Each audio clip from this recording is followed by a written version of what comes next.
Everyone's been asking me where I got it and what it is, and once I tell you about this, I'm gonna have to kill you. The last time I did a video about unexpected art supplies, you loved it. So I figured I'd do another little roundup, but this time, we're getting a little weird. I'm doing something that I don't think that I've seen anyone else do here on YouTube yet. One of my favorite things to do is figuring out hacks, workarounds, and efficiencies wherever I go. And I also love finding new purposes for things that I already own. Call me innovative, call me a cheapskate, call me a total weirdo. Check, check, check. Today, I'm sharing my top 10 bizarre, non-art supply art supplies. Yeah.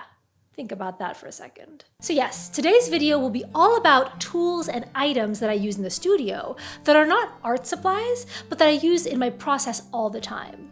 Most of these items are ones that I can't live without, but you're more likely to find them at the hardware store or the supermarket than your local art shop. And the number one item on this list is literally the best thing ever. In fact, it's the most requested and most asked about item. And if you stick around to the end of this video, I just might share it with you. So let me ask you this.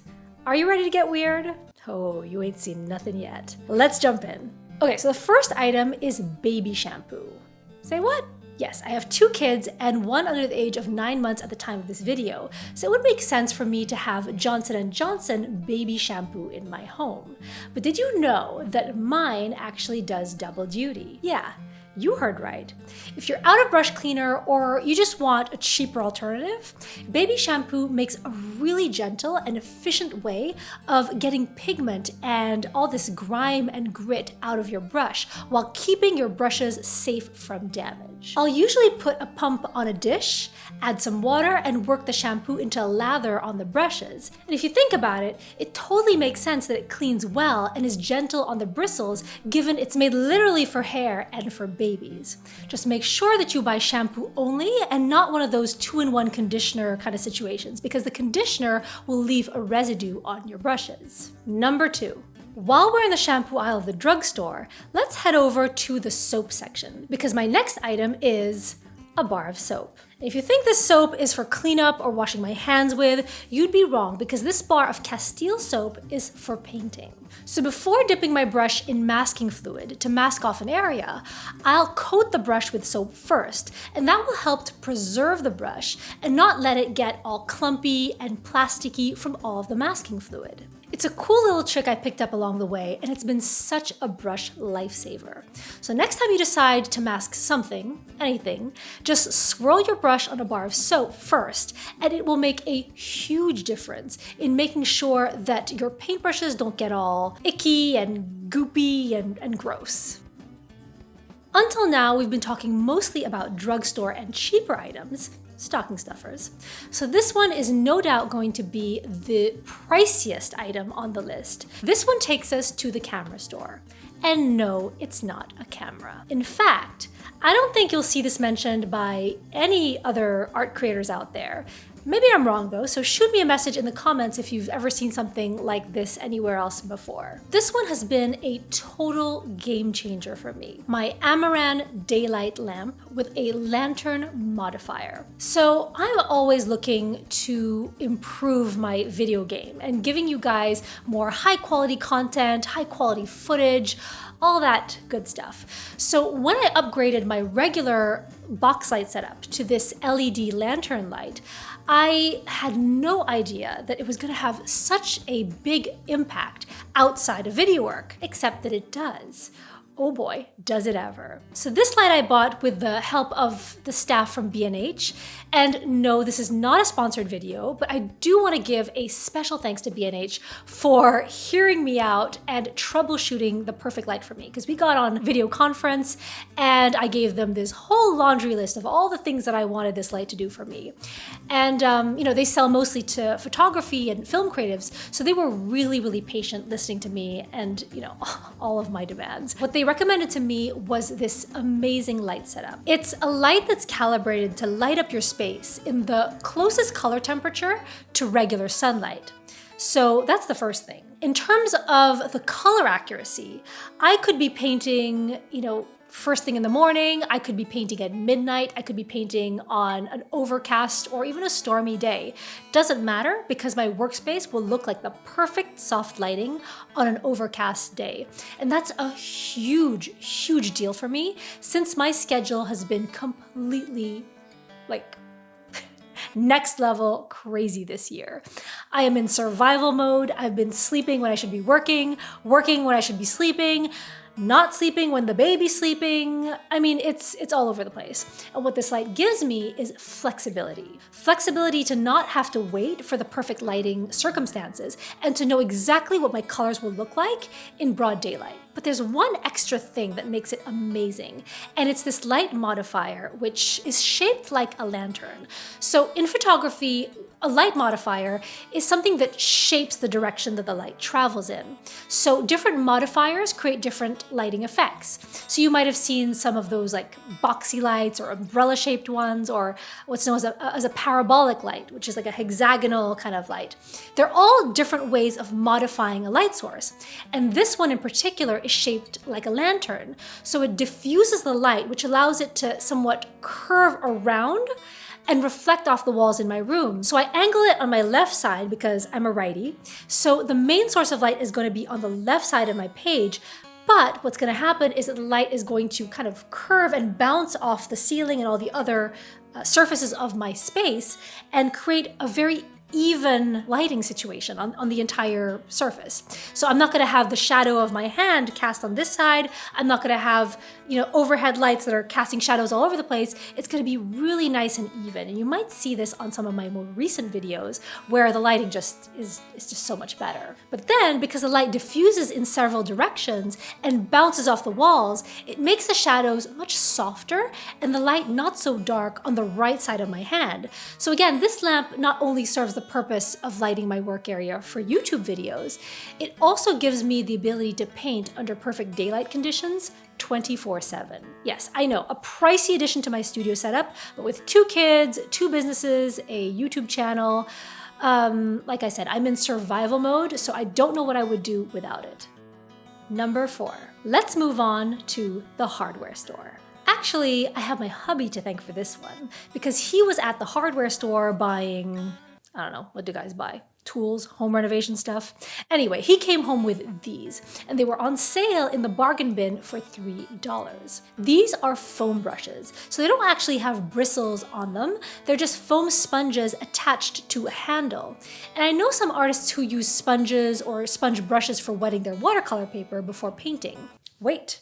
There's more. Beyond just wetting your paper, there are more uses for these little fellas. If you're one of those people out there who likes to get really, really tight with your watercolors and your teacher keeps telling you to increase your brush size, loosen up, have a massage, like loosen up, you know who you are. I did a recent piece using one of these to create abstract marks, which ended up looking like ballerina tutus, and the way they created shapes in the paper was completely different to what I was used to with brushes. And personally, I feel like anything that pulls you out of your comfort zone and makes you approach things with a fresh perspective is completely worth the adventure. And here's an extra bonus. If you leave one on hand on your desk at all times, it can actually save you some time going to the sink because you can just swipe the wet sponge on your surface, pick up the paint residue, wipe it on a paper towel, and you'll have a fresh, clean surface without ever having to get up from your desk. And this is especially useful for heavy metal paints like your cobalts, like your cadmiums, that really shouldn't end up down the drain or down the toilet because they can contaminate the groundwater and they're just not good for the environment. So anytime that you can just take that off your brush and put it into a paper towel and throw it in the waste with a regular garbage is a more environmentally sound way to do it. So that brings me to the next item, which kind of goes hand in hand with these, and that is paper towels. Paper towels? Seriously? Okay, don't turn off. These are not regular paper towels. For decades, I used rolls of typical paper towels in the studio when it came down to cleanup and, more importantly, for blotting or lifting pigment off my paper. However, something always bugged me about using those regular, kitchen paper towels. And while yes, they did do the job of mopping messes up, sometimes they were so good at absorbing moisture that the whole towel would get wet. And if I already had paint residue on there, it would reactivate and cause a big mess on my table. Also, it drives me crazy when I'm trying to lift off paints from a painting. I get all sorts of patterns from the paper towel texture on my painting. So maybe it's just me, but I was just so fed up. I threw up my hands in the air and was like, there's gotta be a better way. The answer didn't come to me until one night. I was having takeout sushi with my family. Oh my God, sushi. That sounds really good right now. Do you want to do sushi tonight? Okay. So we were having sushi, and for some reason, the restaurant gave us this huge stack of extra napkins.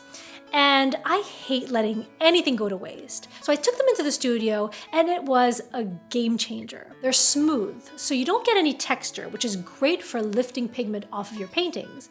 But then, on top of that, because the napkin is made of lots of separate sheer layers of tissue, it's super absorbent, so you never get leak through to the other side like you do with paper towels.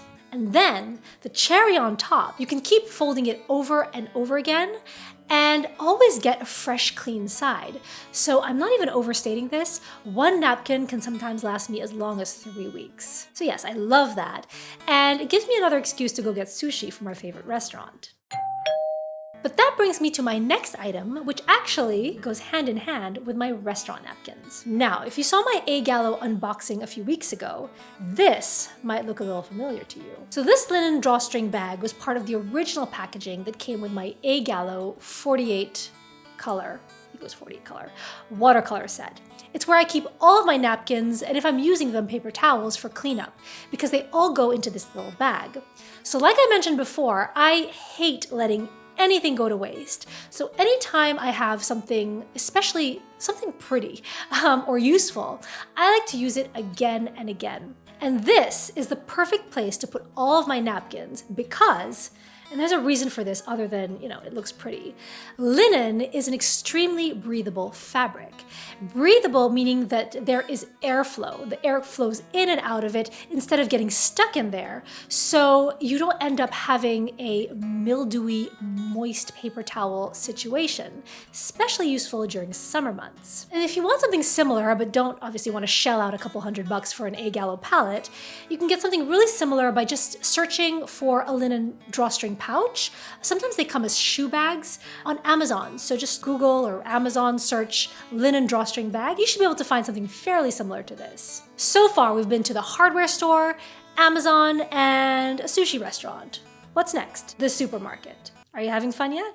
Okay, next one on the list is found at your local supermarket or grocery store in the condiment aisle. Jam jars. Honestly, you can probably just go to your pantry and use a peanut butter jar, a pickle jar, a hoisin sauce jar, pick your jar, any jar. Jars are my water receptacle of choice, and here's why. Obviously, again, being a mom, it is interruption city over here. And oftentimes I can't clean up after myself between sessions or put things away fully when I have to step away. So my workspace is set up and ready to go at all times so that I can easily get back to painting sessions without having to set up and, fill up my water receptacle every single time. However, I get really nervous having a 6-year-old running around my house with an open container full of toxic pigments. Again, my cadmiums, the cobalts, the iron oxides, the fluorescents. Those things are not good. You can't drink them. So enter the lidded jar. With its tightly sealed lid, it provides me with a sense of security, so I can secure the lid tightly and not worry about any spills or accidents or anybody accidentally drinking a jar full of watercolor water. So if you have pets or kids, I've heard of cats hopping onto a workstation and drinking the watercolor water. So if this sounds like you, this solution works really well, and I highly recommend it for the safety of your babies, both 2- and 4-legged. Next up on the list is something that most people, I assume, have in their homes: plates. Okay, again, Margot, paper towels, plates, What is this? This isn't new by any means, and in fact I had a video a couple of years ago showing how I used regular dining plates and I use them for my own palettes and projects. However, this is a little bit different from that. These are white rectangular trays that you would find in the bathroom section instead of your typical ceramic plates and dishes. People use these for soaps, trinket trays, and stuff like that, and I got this set of 4 plates for $10 at Home Goods. In terms of value, you can't get any better than this. And I put 3 of them side by side on my work surface, and what I love about them is that having 3 separate small surfaces makes them modular, so you can butt them up next to one another. I said but. I've been spending too much time with a 6-year-old. So you can butt them up one next to the other if you want a standard universal palette layout, or if you want to move them around your desk, or just wash one of the mixing surfaces in one of the areas, you have flexibility to do that.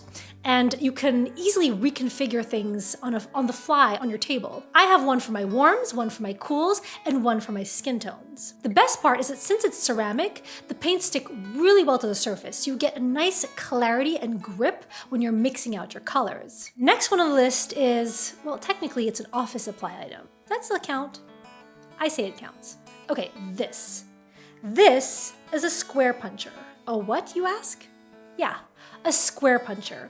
It's pretty much what it sounds like. It punches squares out instead of a tiny circle like your standard hole puncher. So what do I do with mini squares? I glue them all over my wall. Well, since I recently switched to a quicker studio setup, video to come, I've been using pan watercolors over tubes. And if you didn't already know, I'm kind of a massive organizational freak when it comes to how I organize everything.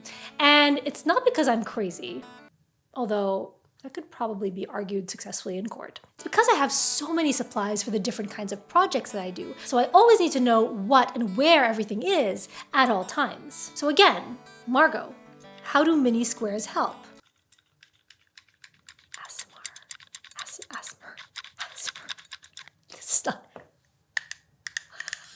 Let me show you.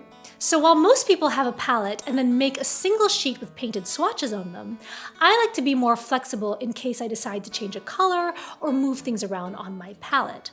So what I do is I make my swatch, punch it out with this square puncher, and it's sized so that I can just glue it or tape it onto a little card. And anytime I want to move something around, change a color here or there, which is surprisingly more often than you think, all I need to do is pop the little swatch out and move it. And yes, it seems so small and kind of ridiculous to have an art tool just for this, but when you're working with as many palettes and brands and pigments as I do, and we're talking in the hundreds here, yeah, I have a problem. Being able to make fast changes and work quickly is a huge benefit. And finally, the #1 must-have non-art supply on my list is one that I am beyond proud of. In fact, I'm so proud of this discovery.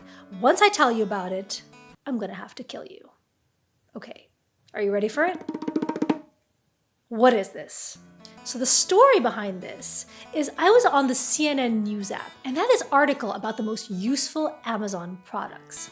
So if you think I use this for soap, you are sadly mistaken, my friend. Do you see these little grooves here?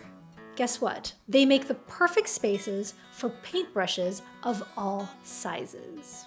Oh yeah. I've used many brush holders in the past, from professional artist ones to those upside down hangy thingies, ones that I've found on Etsy, chopstick holders. I think I've tried it all. But nothing has been this convenient and honestly this brilliant for holding brushes. It has a marble-like weight to it, so it's not gonna move around on the table.